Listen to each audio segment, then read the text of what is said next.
Olá, tudo bem? Seja bem-vindo à nossa terceira aula de oração na perspectiva puritana. Na nossa primeira aula, nós falamos sobre Thomas Boston e a necessidade de orientação na oração. E na nossa última aula, nós falamos sobre o que é oração verdadeira na perspectiva do puritano John Bunyan. Essas duas primeiras aulas foram bem mais introdutórias para mostrar para nós a nossa necessidade de aprender esse tema, se nós de fato queremos levar uma vida de oração, e também para definir em termos gerais e particular na pessoa do John Bunyan o que é oração. O nosso próximo passo então é falar agora sobre Anthony Burgess e os decretos de Deus e a oração. Será o tema da nossa terceira aula. Ora, se os decretos de Deus são desde a eternidade, então antes de nós tratarmos do papel da oração na prática atualmente no tempo, precisamos entender como o Senhor estabeleceu a oração na eternidade juntamente com os seus decretos. Então, por isso, hoje nós vamos falar, antes de entrar já na prática da oração, falar um pouco sobre como os puritanos, especialmente Anthony Burgess, entendiam a relação entre os decretos de Deus na eternidade e o papel que ele deu à nossa vida de oração. Apesar do ensino dos puritanos ser bastante positivo, quando se fala de decretos de Deus e oração, geralmente as pessoas tratam no aspecto polêmico, Existem pelo menos dois extremos aqui. O primeiro extremo é aquelas pessoas que dizem que se Deus já decretou tudo o que acontece, todas as coisas, que elas vão acontecer de um jeito ou de outro, então as nossas orações são inúteis. Porque para que nós vamos orar se Deus já decretou tudo, Então, isso pode vir até de algumas pessoas fatalistas, com um calvinismo mais fatalista, como também de pessoas que não entendem a doutrina dos decretos e usa essa pergunta como uma objeção, Se Deus decretou tudo, para que nós devemos orar?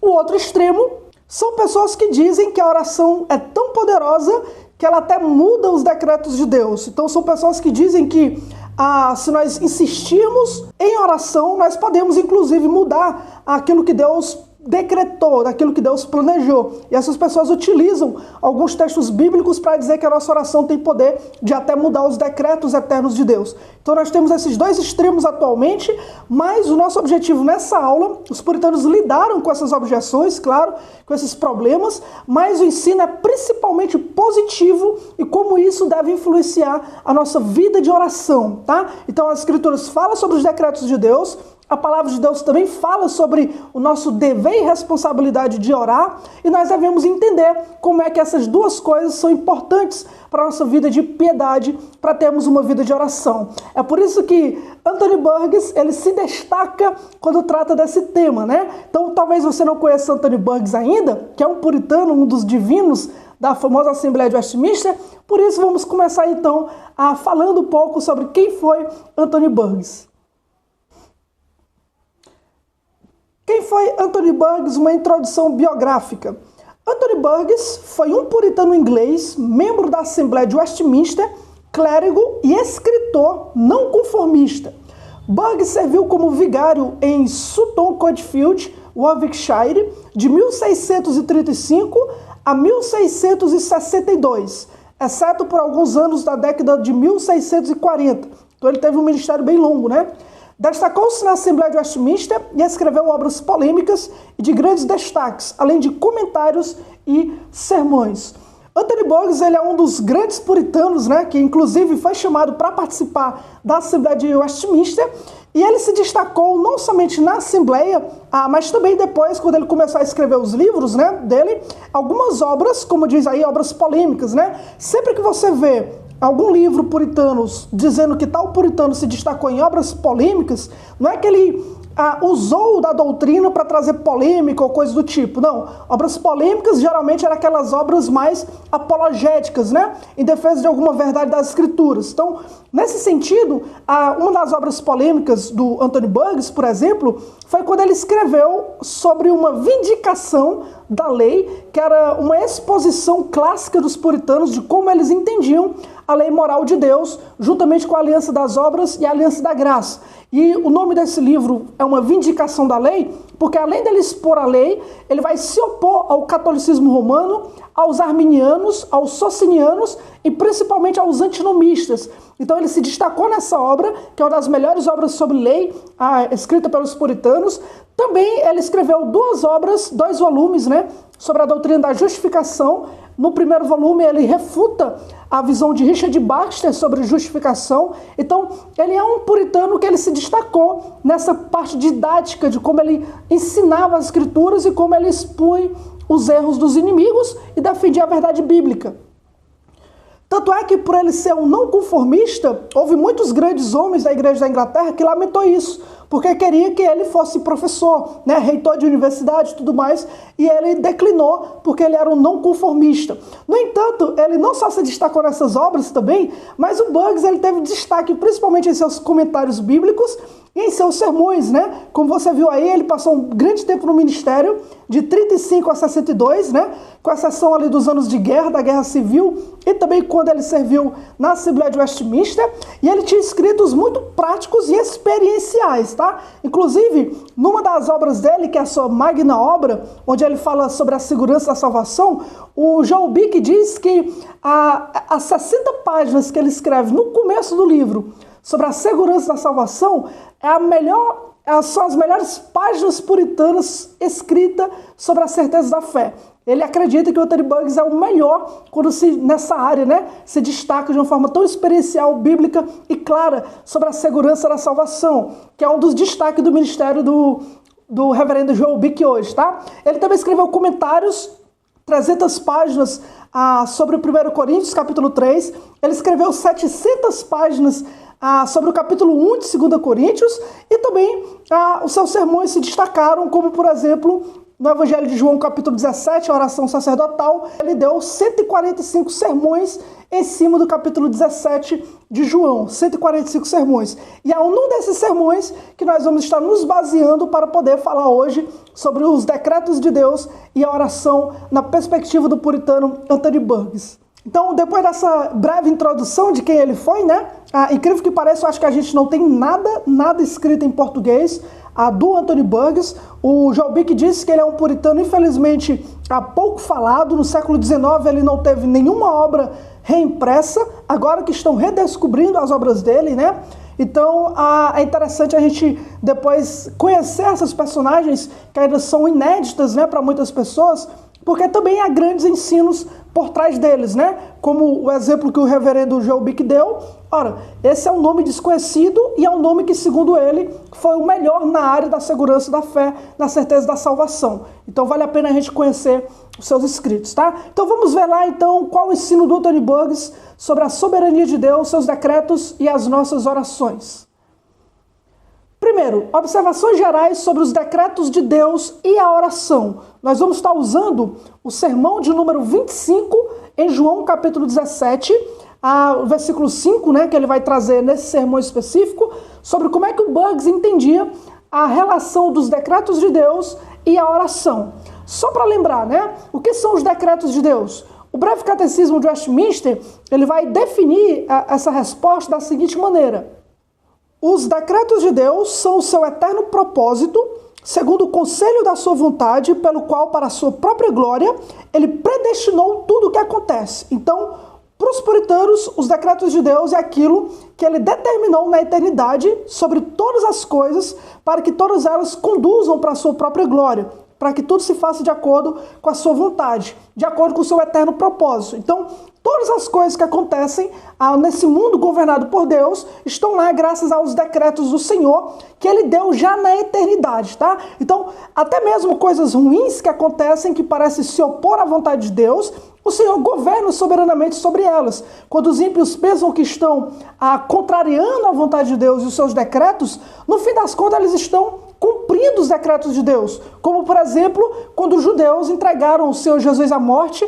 e os romanos executaram o nosso Senhor Jesus, eles pensavam que assim estavam se opondo à pessoa de Cristo, mas na verdade eles estavam cumprindo os decretos de Deus, que ordenavam que o seu filho fosse entregue por amor de nós e morresse debaixo da sua ira, pela mão de malfeitores, para nos salvar dos nossos pecados. Então, mesmo quando os homens fazem coisas pecaminosas, como se fosse contrária à vontade de Deus, contra os planos de Deus, na verdade Deus está dirigindo tudo aquilo para cumprir a sua própria vontade, que não pode ser desfeita, não pode falhar, né? Se o Senhor determinou, quem invalidará? Então os decretos de Deus são o seu eterno propósito, segundo a sua vontade. Ele governa todas as coisas para a sua própria glória, tá? Lembre-se disso então durante nosso estudo de hoje. Vamos ver o que o Bugs coloca aqui?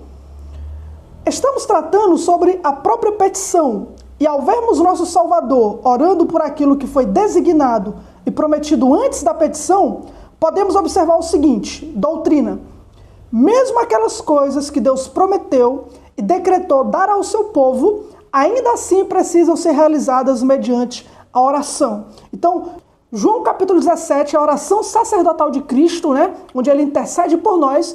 E o Bugs, ele coloca aqui já, quando Jesus começa a sua intercessão, suas petições, ele percebe o quê? Que Cristo está orando por coisas que já são determinadas por Deus desde a eternidade. Como, por exemplo, a salvação dos eleitos, a preservação dos eleitos e a glorificação dos eleitos. Então, Cristo está orando por coisas que Deus já decretou que iria acontecer. A pergunta é, as orações de Cristo são inúteis?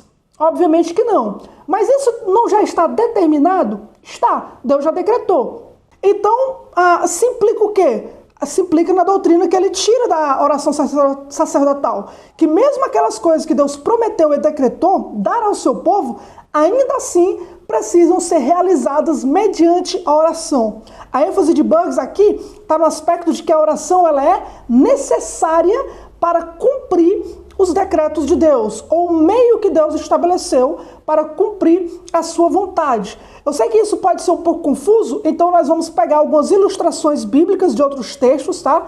Que ele coloca para poder facilitar o nosso entendimento. Mas é basicamente isso, né? A oração não é inútil quando se refere aos decretos de Deus, porque se fosse, Cristo estaria fazendo uma oração inútil, né? Pedindo e intercedendo por aquilo que Deus já decretou. No entanto, se nada do que Cristo faz é inútil, e ele está intercedendo por essas coisas, está sendo inclusive encorajado a interceder devido ao decreto de Deus, então existe um relacionamento correto entre os decretos de Deus e a oração. Significa, como ele coloca na doutrina, que até mesmo aquilo que Deus decretou e prometeu, é necessário que nós intercedamos, que nós oramos, suplicamos para que aquilo seja dado a nós segundo a vontade de Deus. Vamos ver então como é que isso pode ficar mais claro de acordo com os textos bíblicos. Primeiro, definir os decretos e a oração como estabelecida na eternidade. Tem dois textos aqui, um ligado com o outro, que é Efésios capítulo 1, versículo 11 e 12, e também Efésios capítulo 2, versículo 8 ao 10. Se você está com sua Bíblia, aproveite para poder nós estarmos lendo a referência juntos aqui na aula, tá? Efésios capítulo 1, versículo de número 11, fala o seguinte: nele, digo, em quem também fomos feitos herança, havendo sido predestinados conforme o propósito daquele que faz todas as coisas segundo o conselho da sua vontade, com o fim de sermos para o louvor da sua glória, nós os que primeiros esperamos em Cristo. Então aqui, Paulo deixa claro que nós somos predestinados desde a eternidade, né?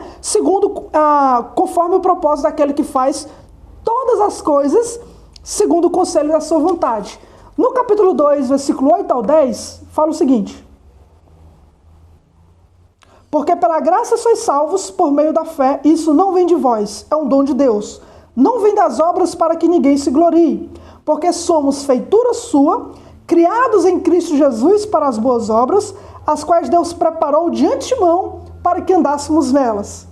Esse de antemão aqui, ele eleva para a eternidade, né? Ele leva nós para o capítulo 1, quando na eternidade nós somos predestinados, segundo o conselho daquele que faz tudo conforme a sua vontade. Mas na eternidade nós não apenas somos predestinados, mas Deus também estabeleceu, preparou de antemão todas as coisas, as boas obras, pela qual nós deveríamos levar uma vida de acordo com a sua vontade. Obviamente, entre essas boas obras está a oração. Então, na eternidade, Deus nos predestinou e Deus estabeleceu os meios que nós devemos levar para viver de acordo com a sua vontade. Então, a oração, junto com os decretos de Deus, ela é estabelecida na eternidade. O Bugs comenta: os propósitos e promessas de Deus exigem nossas súplicas. Esta é a ordem que Deus designou. Pedi e recebereis, buscai e encontrareis, batei e abre-se-vos-á. Mateus capítulo 7. Assim, quando Deus prometeu que faria certas coisas para a sua igreja através de seu profeta, ele acrescentou: no entanto, ele será buscado pela casa de Israel por essas coisas. Ezequiel capítulo 36, versículo 36 e 37, tá? Então, a ordem de Deus, desde Mateus capítulo 7, né? Não é que a gente receba as coisas sem oração, não é que Deus determine nos dar as coisas e elas venham sem nós interceder. É o contrário. Pedi e recebereis, buscai e encontrareis, batei e abre-se-vos-á. E ele usa uma ilustração de Ezequiel, quando Deus diz: eu edificarei Jerusalém, eu levantarei mais uma vez essa cidade. Eu, o Senhor, assim farei, ele diz no verso 36. E no verso 37 ele diz: mas por esta causa eu ainda serei solicitado por Israel. Ou seja, Deus estabelece o decreto de que vai reerguer Jerusalém após o cativeiro babilônico, mas ele diz que isso só vai acontecer quando Israel buscar ele de todo o coração. Então, aqui está o decreto, mas para que o decreto se cumpra, Deus ordenou que o seu povo orasse, intercedesse, porque por meio da oração é que Deus iria cumprir o seu decreto. Assim, a oração não se torna inútil. Pelo contrário, a oração é o meio que Deus designou para que a sua vontade fosse cumprida de acordo com aquilo que ele decretou. Outro exemplo, que eu acho que vai deixar muito mais claro ainda, é Jeremias capítulo 29, versículo 10 ao 14. Vamos ler Jeremias 29, 10 ao 14. Diz assim: porque assim diz o Senhor, certamente que passados 70 anos em Babilônia, vos visitarei e cumprirei sobre vós a minha boa palavra, tornando a trazer-vos a este lugar, porque eu bem sei os pensamentos que tenho a vosso respeito, diz o Senhor, pensamentos de paz e não de mal, para vos dar o fim que esperais. Então me invocareis, e ireis, e orareis a mim, e eu vos ouvirei, e buscar-me-eis e me achareis, quando me buscardes com todo o vosso coração. E serei achado de vós, diz o Senhor, e farei voltar os vossos cativos, e congregar-vos-ei de todas as nações e de todos os lugares para onde vos lancei, diz o Senhor, e tornarei a trazer-vos ao lugar de onde vos transportei. Mais uma vez o exemplo da Babilônia, né? Onde Deus deixa bem claro aqui que é a sua vontade, é o seu decreto. Ele vai dizer: eu vou cumprir aquilo que eu falei para vocês, eu vou trazer vocês a este lugar, né? A minha vontade será feita. Mas, o que ele diz? Então me invocareis e ireis. Quando ele diz então me invocareis e ireis, a sequência aqui não é cronológica. Não é que ele diz: eu vou trazer vocês para esse lugar e quando eu trazer, então vocês vão me buscar. Não é. Não é uma sequência cronológica. O que ele está querendo dizer é: está aqui a minha profecia, está aqui a promessa que eu fiz para vocês, que eu vou trazer vocês. Eu decretei que a minha vontade será feita e Deus até estabeleceu o ano, né? São 70 anos e Deus vai trazer vocês.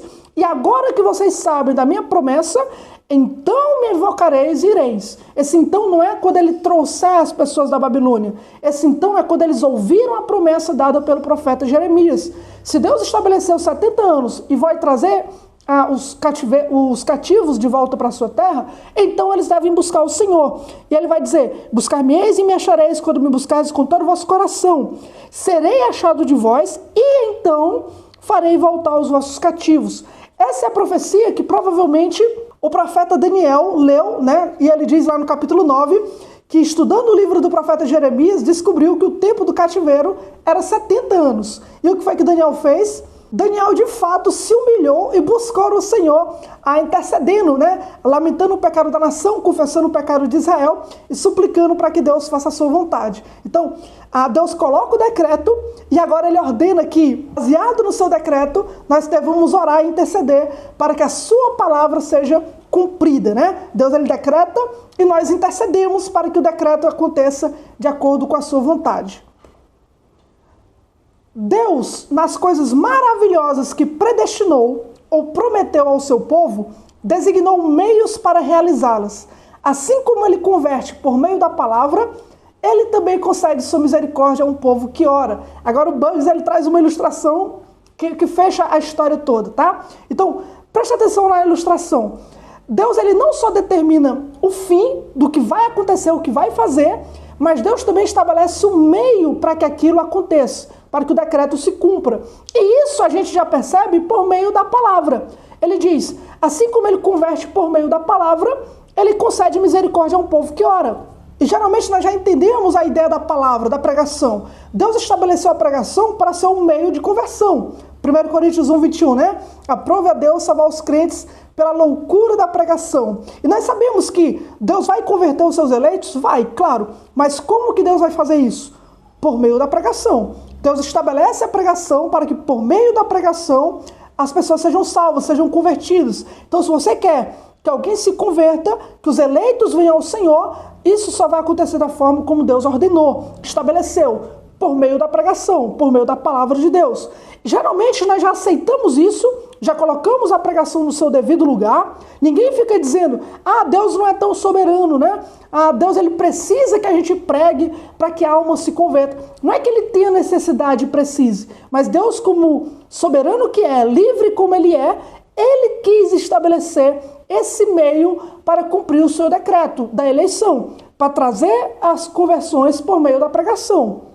Não é que ele é obrigado a salvar por meio da pregação, ou que ele só vai salvar por meio da pregação. Não é porque isso se torna uma obrigação dele, mas ele, livre como ele é, estabeleceu assim, salvar os crentes pela loucura da pregação.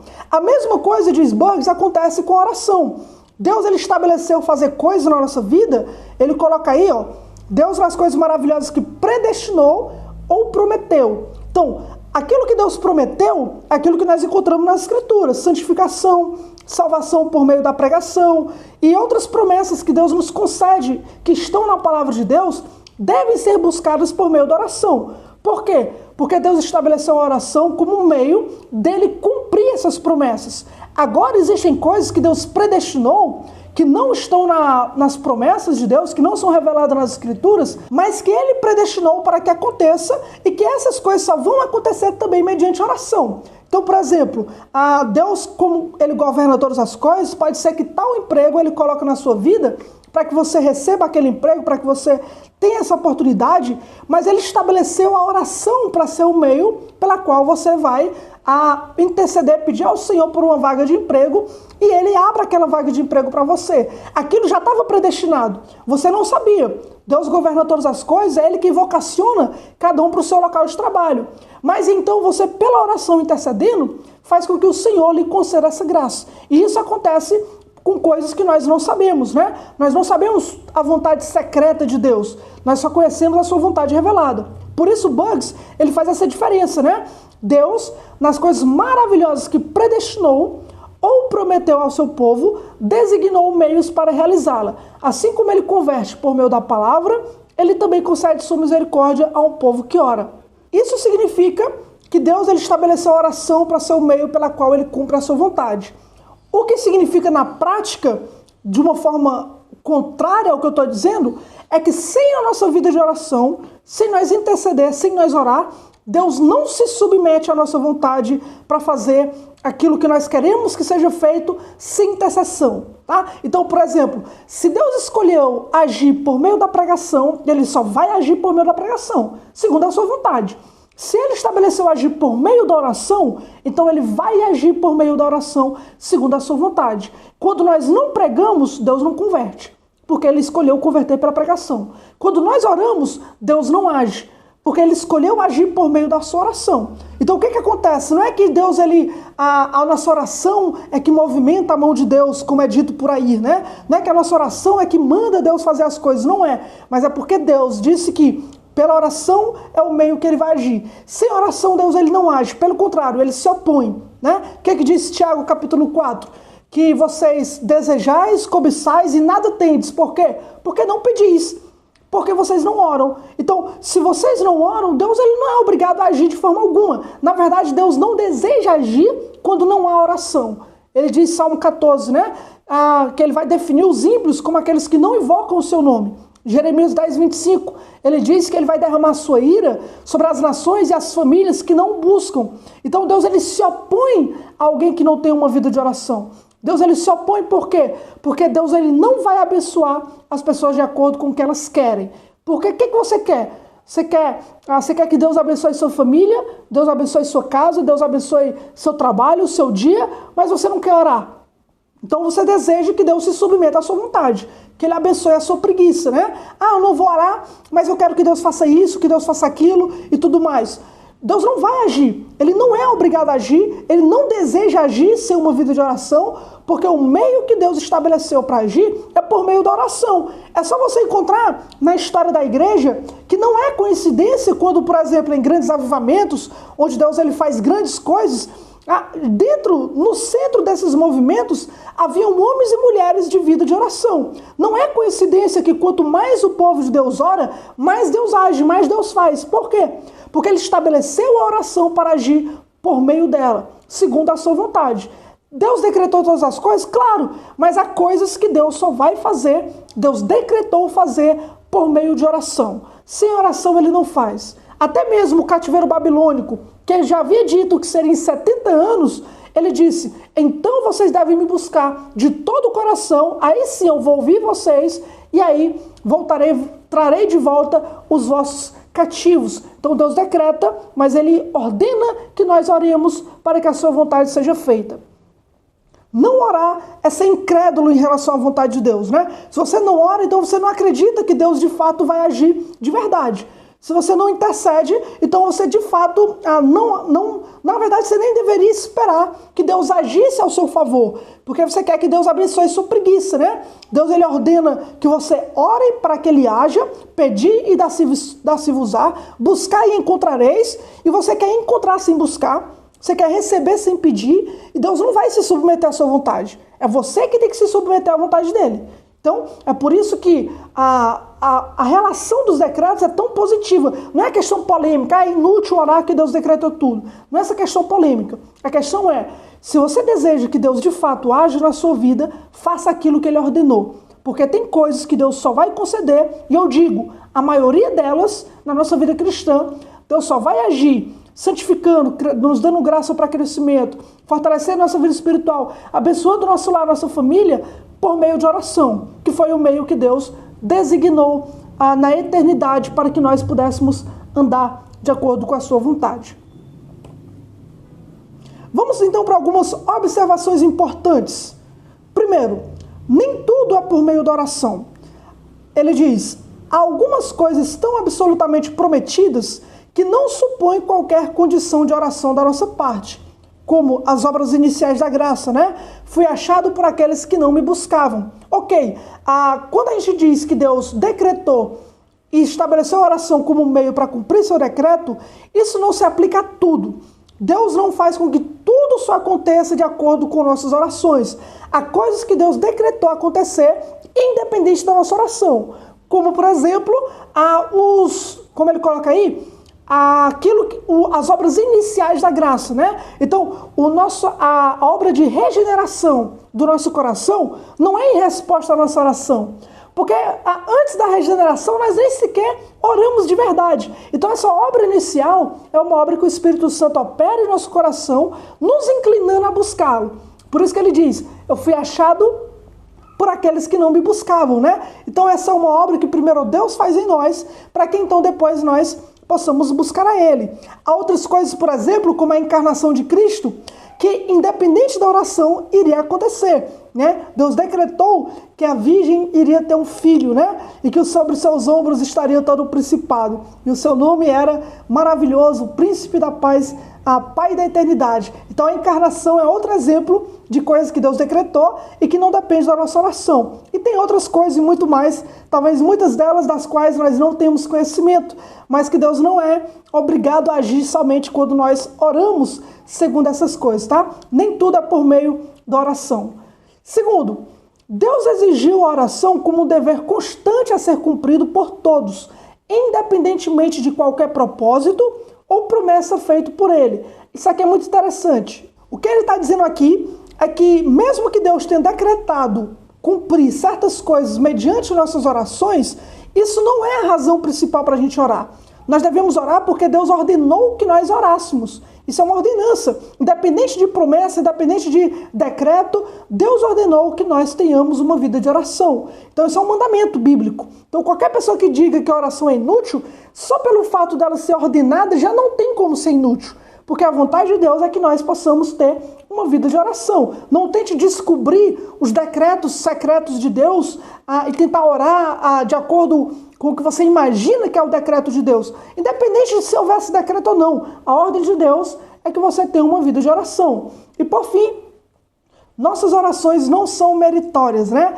Embora não possamos obter a bênção prometida sem oração, não é por causa de nossa oração. O mendigo merece esmola só porque pediu? Claro que não, né? Então, outro problema que pode acontecer é o seguinte, olha, se as coisas só podem acontecer se eu orar, então as minhas orações são meritórias. É graças a porque eu orei que eu recebo aquilo. Se eu não tivesse essa vida de oração, eu não teria tudo isso que eu tenho agora. Não é nesse aspecto meritório. Não é porque você orou que Deus lhe deu como se a sua oração fosse meritória. Ao contrário, né? Como ele coloca aqui, apesar de Deus ter estabelecido a oração para ser um meio pela qual ele nos dá aquilo que ele prometeu, no entanto, não é por causa da nossa oração. É por meio da oração e não por causa. Né? Se fosse por causa da oração, se a nossa oração fosse meritória, então todo mundo que tivesse uma vida de oração, por causa da oração, teria exatamente tudo aquilo que quer. E não é assim. Não é por causa da oração, é por meio dela que Deus estabeleceu usá-la para a sua própria glória. Não é graças aos nossos méritos, é graças à sua graça, né? A sua vontade e a sua misericórdia, tá? Então, isso são algumas observações importantes para a gente não dar um papel também exagerado à oração. Outra coisa importante que ele vai colocar aqui é um alerta sobre a oração e a vontade secreta de Deus. Olha o que ele diz. Portanto, enquanto Deus mantiver nossos corações em uma postura de oração, a esperança de que a misericórdia pela qual oramos seja concedida. Preparas o coração e ouves com o ouvido, diz Davi no Salmo 10, 17. Embora em algumas misericórdias temporais, a alma possa ser mantida por muito tempo em uma postura de espera e oração, e ainda assim a misericórdia não seja concedida. Então será conosco, como foi com Paulo, a minha graça te basta, lá em 2 Coríntios capítulo 12. Esse alerta aqui, ele é um pouco mais, traz uma exortação e traz também uma coisa interessante, né? Com relação à exortação, isso aqui deixa claro que muitas vezes aquilo que nós fazemos, parecendo ser um ato de fé, na verdade é um ato de incredulidade, tá? Então, baseado na soberania de Deus, há pessoas que falam o seguinte, olha, se Deus decretou e Ele é soberano, então eu não preciso orar várias vezes, eu oro só uma vez, e se for da vontade de Deus, acontece, né? Então, por exemplo, existe alguém enfermo na sua família, ou tem algum irmão da igreja enfermo que precisa de visita, tem pessoas que vão lá, faz uma oração, Senhor, agora está em tuas mãos, seja feita a tua vontade, e pronto. Não intercede mais pela cura, pela recuperação, porque diz, irmãos, é de acordo com a sua vontade, né? De acordo com a vontade de Deus, isso vai acontecer ou não, independente se a gente está orando ou não. Isso é incredulidade. Porque tem coisas que Deus só vai fazer mediante contínua intercessão. E às vezes a gente, pela nossa preguiça, a gente diz, não, basta orar uma vez e agora Deus vai fazer a sua vontade de um jeito ou de outro. Isso é falso. Deus não vai fazer a sua vontade de um jeito ou de outro. Deus é soberano, então de um jeito ou de outro Ele vai fazer. Errado.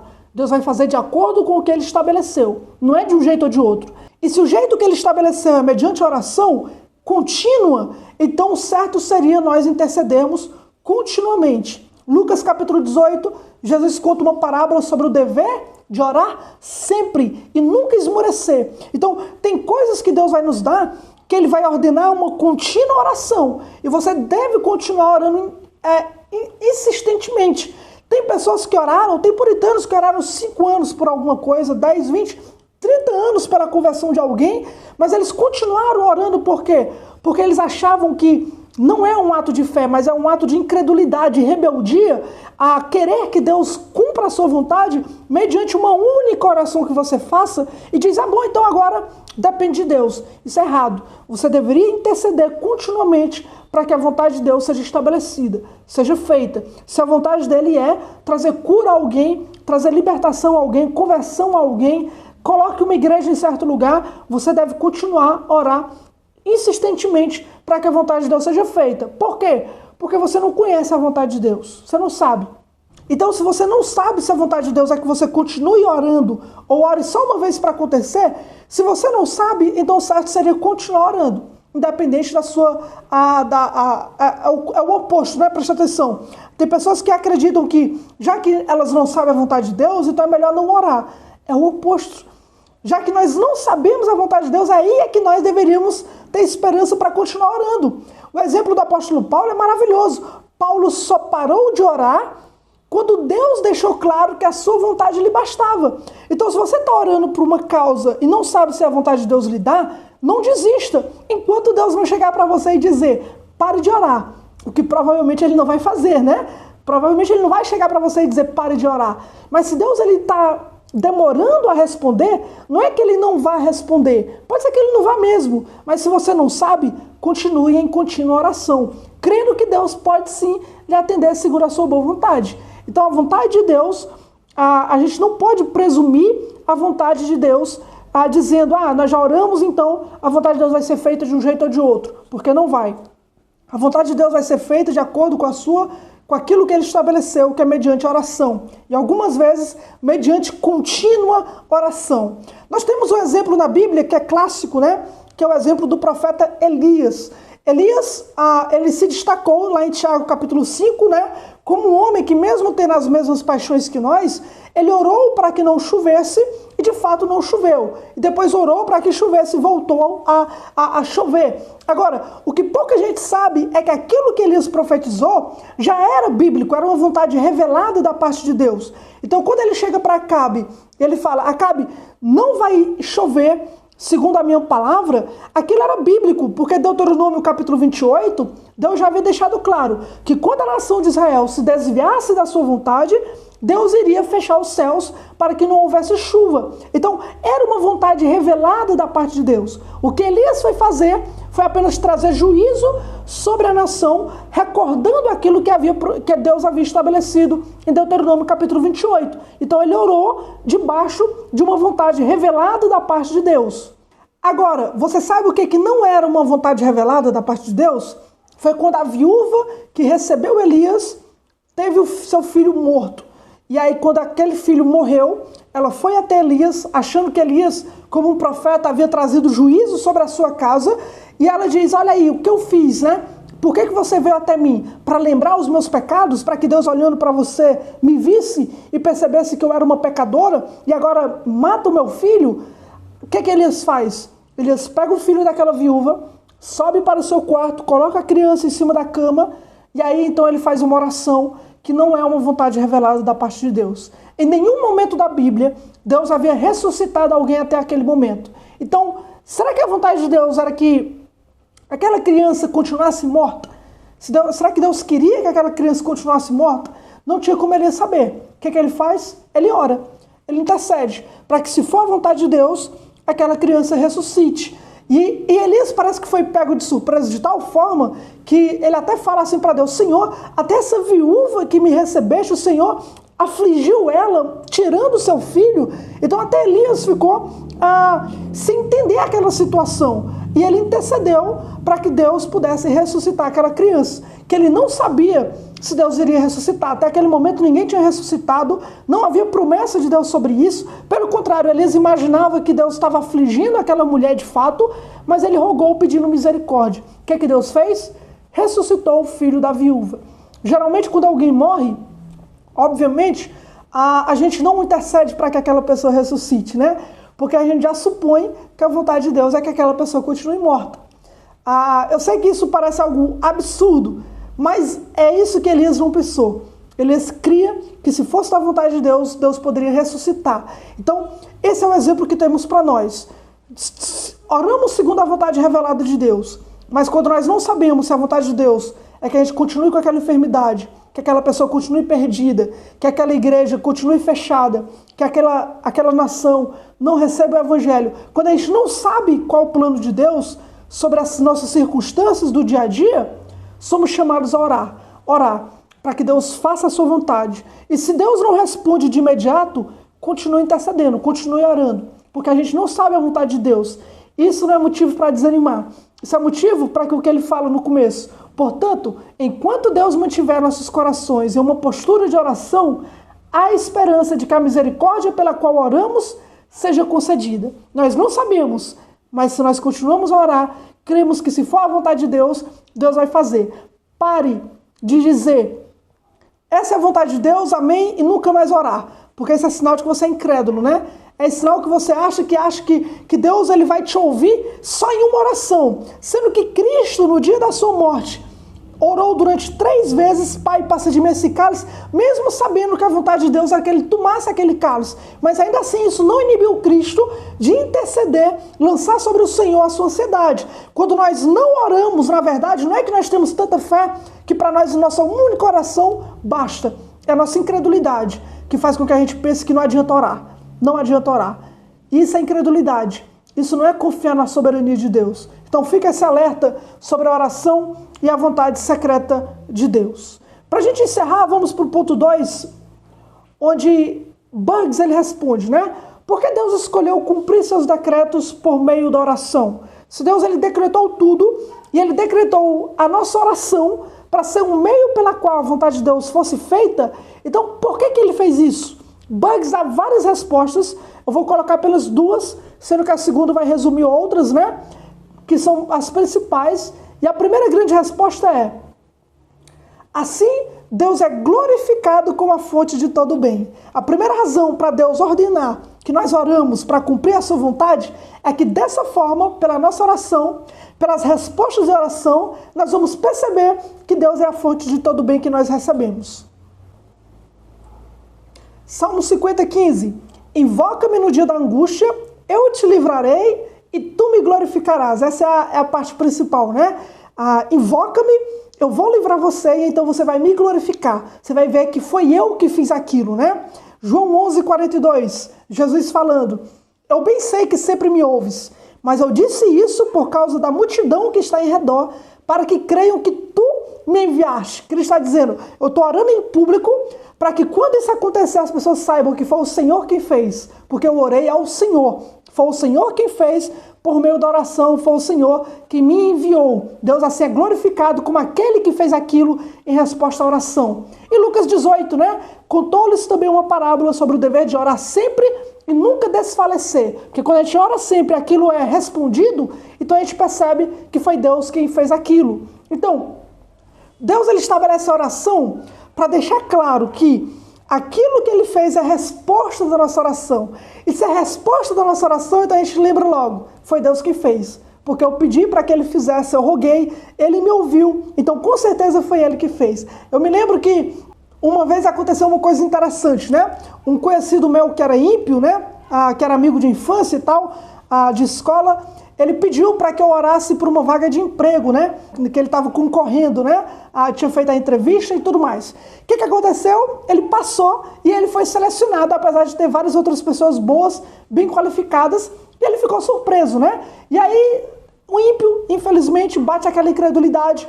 Depois ele me procurou e falou: irmão Felipe, aquilo que eu pedi para você pedir para Deus, de fato aconteceu, né? De uma forma incrível, eu nem acreditei, mas eu fui chamado. Agora fica a dúvida: será que realmente foi Deus que atendeu a oração? Ou será que se eu não pedisse a oração, isso ia acontecer de um jeito ou de outro? Né? Aquela dúvida: será que foi por acaso? Foi porque eu orei de fato? Ou tanto faz, aconteceu sem querer mesmo, Deus não se importa comigo, tanto faz o emprego ou não? Sempre aquela incredulidade. E eu respondi assim para ele: irmão, na verdade, tudo que acontece de acordo com a vontade de Deus. Tudo. Não só o seu emprego, mas o emprego de pessoas que não intercederam, que Deus concedeu, foi Deus quem deu, porque Ele quem governa tudo. A diferença é que quando nós oramos, nós percebemos mais claramente que é Deus quem nos ouviu e nos concedeu aquilo pela qual nós oramos. Então é isso. Tudo acontece de acordo com a vontade de Deus. Mas quando a gente ora, isso fica mais claro. Quando a gente intercede, isso deixa mais óbvio que foi Deus quem fez aquilo mediante nossa oração. Então Deus estabeleceu a oração para ser um meio dele cumprir a sua vontade em muitas coisas, porque isso faz com que fique claro que a mão de Deus é que está operando. Como ele diz: invoca-me no dia da angústia, eu vou te livrar, então tu me glorificarás. Fica óbvio, fica claro que foi graças ao Senhor quando nós suplicamos que aquilo aconteceu. Não foi o acaso, não foi a sorte, não foi algo aleatório, mas se nós oramos, então as coisas acontecem de acordo com o que pedimos a Deus, é porque está na cara que foi o Senhor quem respondeu nossas orações. Então Deus ele faz todas as coisas mediante a oração, aquilo que Ele estabeleceu, para que Ele seja glorificado como a fonte de todo o bem. Então ore, né? Às vezes você recebe coisas que você orou E você pensa logo, rapaz, você fica admirado, fica feliz, porque você estava intercedendo por elas. Então continue a orar por mais coisas, para que você perceba a mão de Deus em mais outros lugares, para que Ele receba toda a glória em tudo que acontece na sua vida. Em segundo lugar, para nos dar o privilégio da comunhão. Deus poderia fazer tudo sem estabelecer oração. Deus podia fazer tudo sem que Ele ordenasse que nós tivéssemos uma vida de oração. Inclusive, o Anthony Buggs vai dizer na sua obra que os socinianos vão afirmar, socinianos eram um grupo herege na época, né, que a oração é um dever do Novo Testamento e não do Velho. E ele vai dizer que no Velho Testamento nós temos exemplos, mas não são ordenanças. Isso é algo do Novo Testamento. E Buggs vai dizer que isso é uma mentira. Primeiro, porque nós temos mandamentos no Velho Testamento, como o Salmo 50, que nós acabamos de ler, e o Buggs até cita, né? Onde nós somos ordenados a orar, invoca-me no dia da angústia. Segundo, porque Deus estabeleceu a oração para termos o privilégio de termos comunhão com Ele. Olha o que ele diz. Assim como Deus designou isso para a sua glória, Ele também o fez para a nossa honra, para que sejamos admitidos em sua presença e tenhamos comunhão santa com Ele. Ou seja, Deus poderia ter feito tudo isso sozinho, mas Ele nos chama para orar, para que a gente possa ter o privilégio da comunhão, para que a gente possa ter um chamado, um convite para entrar na sua presença, lançar sobre Ele as nossas ansiedades e termos uma santa comunhão com Ele mediante oração. Segundo lugar, Deus designou a oração não apenas para a nossa honra, mas também para nossos benefícios e vantagem espiritual. Orando fervorosamente, o coração é elevado, torna-se mais celestial e é levantado até os céus. Outro benefício que Deus nos manda orar é para que nós mesmos, em comunhão com Deus, nos tornamos mais espirituais. Quando Moisés passou 40 dias no monte, o seu rosto brilhava, né? Como o rosto de um anjo, como aquele que tinha visto a glória de Deus. Assim Deus nos ordena orar para que a gente consiga ter mais graça espiritual, para que a gente eleve o nosso coração, seja mais parecido com Ele e cresçamos em comunhão com o Senhor. Então a oração é um privilégio nosso. Apesar de Deus poder fazer tudo sozinho, Ele estabeleceu a oração para que quando nós formos até ela, tenhamos um coração elevado e uma vida espiritual mais fervorosa, para que isso seja um benefício nosso. Por fim, Deus quer que oremos, porque por meio disso devemos testemunhar nosso desejo e a alta consideração que temos pela misericórdia pela qual oramos. Ou seja, a oração revela a importância que nós estamos dando pelaquilo que nós oramos, né? Se nós queremos que alguém seja salvo, Deus ele ordena a oração para que, se a gente quer de verdade, a gente vá até Ele e suplique. Se a gente ora por um dia, 2 dias, 3 dias, 5, 10, 1 ano, 10 anos, isso mostra o quanto nós queremos aquilo que nós pedimos como algo espiritual. Então, a oração manifesta de fato a nossa vontade espiritual. Se nós de fato queremos crescimento espiritual, a evidência disso é a vida de oração. Se nós de fato amamos a Deus, a evidência é a oração. Se nós queremos a conversão de alguém, a evidência é a oração. Se nós oramos pouco, é sinal de que nós não damos realmente tanto valor àquilo. Porque se Deus pode nos conceder, a gente sabe que Ele pode conceder, a gente tem um convite para lançar sobre Ele a nossa ansiedade, e nós não vamos, não temos uma vida de oração, então nós estamos testemunhando o nosso fracasso espiritual. A oração manifesta aquilo que de fato está no nosso coração, se vale a pena ser pedido, né? Jesus falou que do que está no coração, o que muito fala a boca, é o que está no coração, né? Então, se nós muito oramos, então muito queremos. Se nós de fato pouco oramos, é porque pouco nos importamos. Então, a oração é o meio que deixa tudo isso claro, tanto para Deus quanto para nós mesmos, um reflexo da nossa própria vida espiritual. Amém? Conclusão, o Senhor, desde a eternidade, estabeleceu nossas orações como meio de cumprir seus decretos, assim como ordenou a pregação para que sejamos salvos por meio dela. Através das nossas orações, o Senhor age para a sua glória e é exaltado como a fonte de todo bem.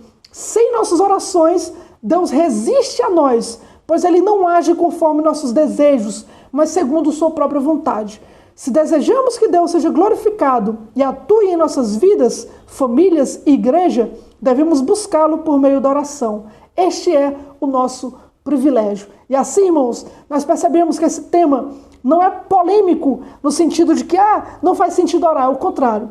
Deus estabeleceu agir por meio da oração, então vamos orar, vamos buscar, porque Deus ele nos concederá, de acordo com a sua vontade, por meio da oração, aquilo que ele decretou. Que nós possamos ter mais uma vida de oração, crendo que quanto mais nós oramos, mais o Senhor fará, porque segundo a sua vontade, foi assim que ele estabeleceu. Amém?